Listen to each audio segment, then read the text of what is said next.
Okay, so for the gushy, if you want gushy, here you are. Who that?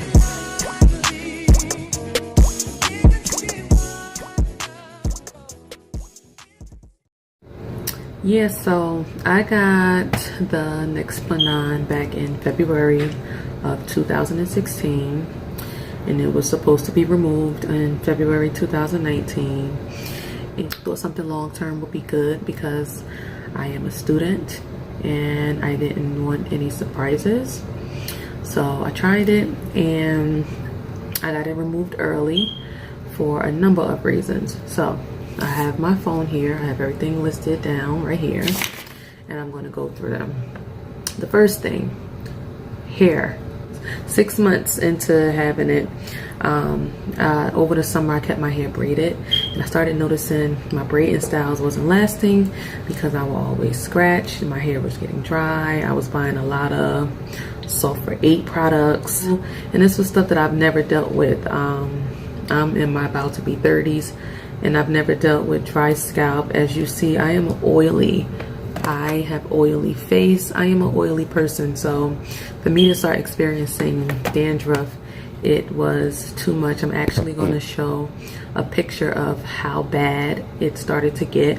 It was to the point where I can literally pick flakes up off my head, and it was just too much. But and when I noticed that, I did a pros and cons list. That's how I kind of live life. I do a pros and cons. So I did my pros, like birth control or dry scalp, and I was like, you know, it's hair, I'll wash it. It's a little dandruff, I'll comb it out. It's a little dandruff, I'll live. And it's birth control. So I decided to stay with the birth control. And what was like the final straw for me was and this was actually, what's today? Today is Wednesday. Sunday night, I was sitting here and I was doing homework, and I went to scratch my scalp, and it felt like a sore. And I was like, what the hell? That cannot be possible, because I had just washed my hair 2 days prior, and it felt like just a thick, just like a real thick sore. And the next thing, weight. Now, I didn't go through too much weight. I started about 165. I would flex between 165 and 169. I never went past 170 until I got on this birth control. And overall, like I said, I gained about 10 pounds. But I started gaining belly weight, and that is something that I had never had, and it's not something that I wanted. It's, you know, I'm slim with a midsection, and yeah, so but the weight, you know, the weight looked good. I mean, I just was trying to work it out and maintain. And you know what, actually that first year into having it, I actually felt myself gaining weight, because it was like my clothes just were getting tighter, and I was like, oh my god, what is going on? At the same time, I was a little excited. I was like, okay, she's getting thick, but you know, but it was minor weight for me. I've seen and read a lot of other females went through major weight gain, but that was just something that I didn't go through. Periods. Okay, for the first year, even upon getting it, I want to think I bled / spotted between 1 and 13, 14 days. It was like a few days heavy bleeding, and then the rest was just spotting, you know, the spotting that the light days will catch. So it was just that. And I can say I got my period maybe in that first year 3 to 4 times. It was just on a vacation, and I loved it. I loved it. Okay, and then about the second year, I want to say my period started. It would just come at the beginning of a month, and then like 2 weeks later it would come again, and I was like, what is this? You know, you're messing me up now. I didn't like that at all. And then towards this last year, my period started getting on a regular schedule. So I actually was able to start writing it down and keeping track of it. It wouldn't be a 28-day cycle. It'd be more of a maybe like a 40-day cycle, but it would come, and it was coming more consistent. So I figured, like, maybe my body has started getting used to it.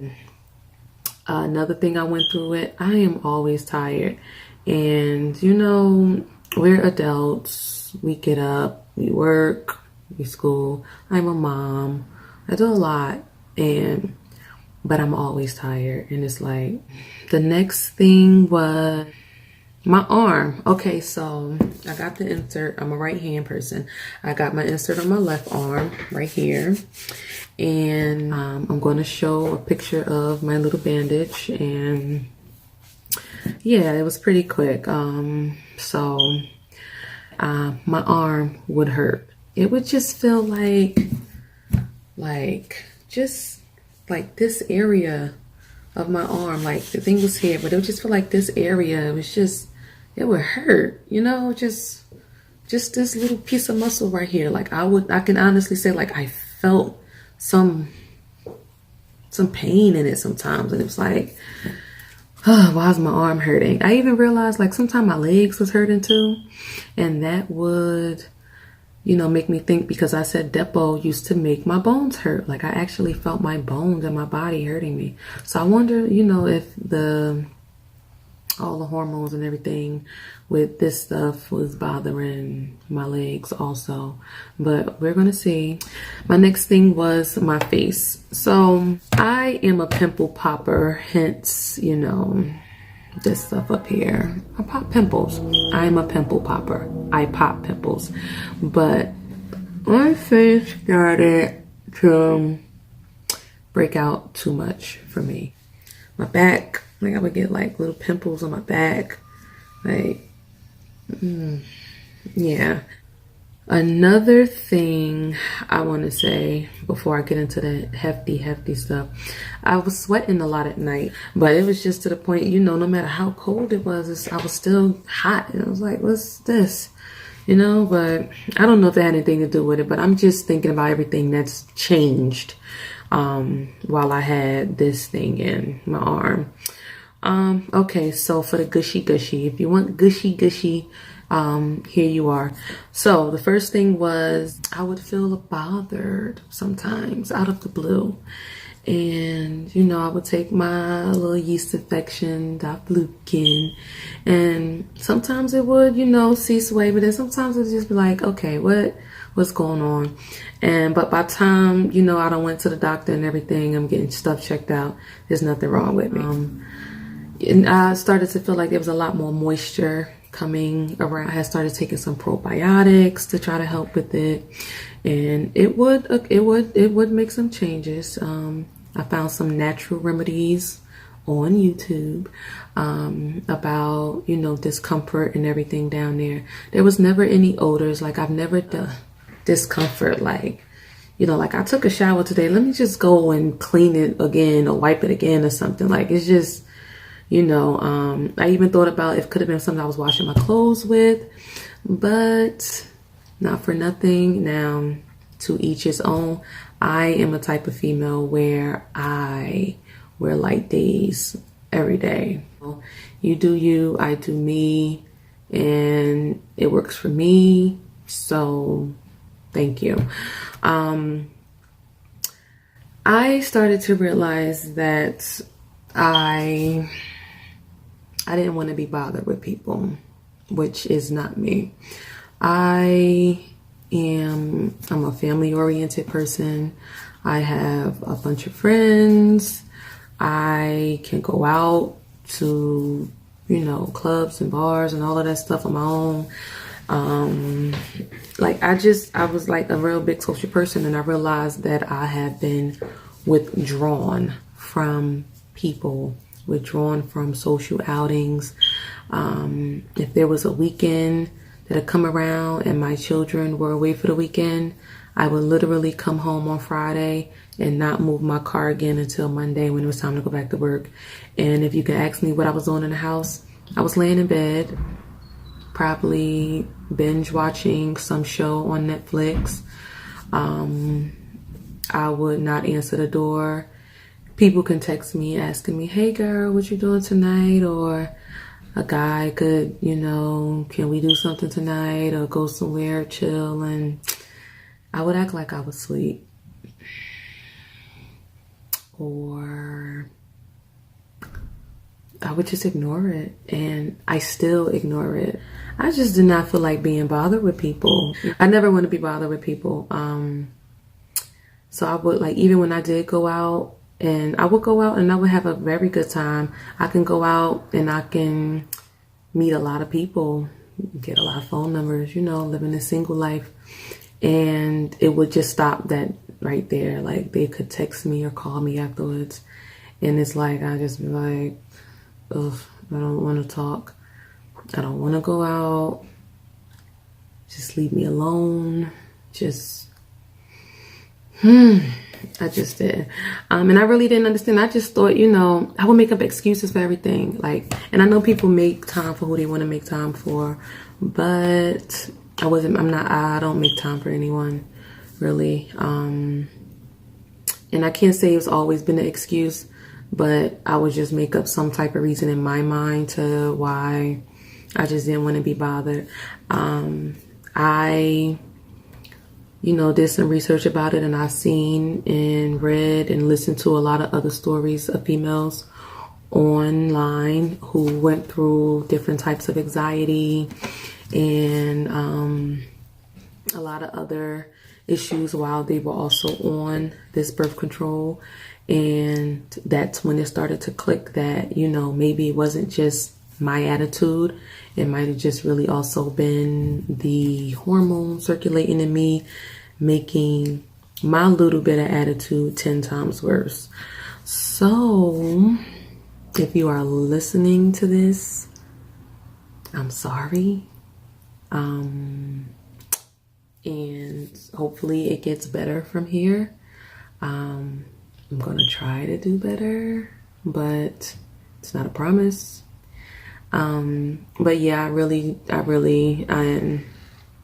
just got it taken out today. Hopefully, you know, I don't know, I'll do another video in maybe, I don't know, a couple of months or so to see how my little patches on my head is doing and my face. And, you know, if I'm dating somebody, then, you know. When I first started talking to the doctor about this, to her about it, she said that the Nexplanon mimics the effects of menopause. So, they say women who go through menopause are a little mean, and they deal with a lot of, oh my gosh, they get hot. Okay, I just had a revelation. Yes, this is making sense. They get hot. They're dealing with a lot of body issues. Okay, all right. So I was going through menopause. How was I going through menopause? But that's what the doctor told me, and it actually made some sense. And I don't want to be going through any menopause type feeling things anymore. I hope this video helps you in some type of way before you decide to make that decision. By all means, if it works for you, I'm happy for you. But it did not work for me, and I'm mad that it took 2.5 years for me to realize that it was affecting me the way it was affecting me, outside of my dry scalp and my goosebumps on my face. But yeah, my bad. I'm looking at this eyelash. It's time for it to come off. I'm tired. It's late. I've been doing homework and everything, but yeah. So if you have any other questions, please ask. Any suggestions as far as, you know what, I'm just going to stay away from birth control right now. Maybe I'll just stay away from sex and all of that stuff. Oh yeah, that was another thing. I did not care for sex. I did not care for sex. I was not getting, you know, horny. I wasn't really getting turned on. I did not miss it if I did not get it. Yeah, so I was yeah, my sex drive was in the dumps, but yeah, so I don't know, but that's all.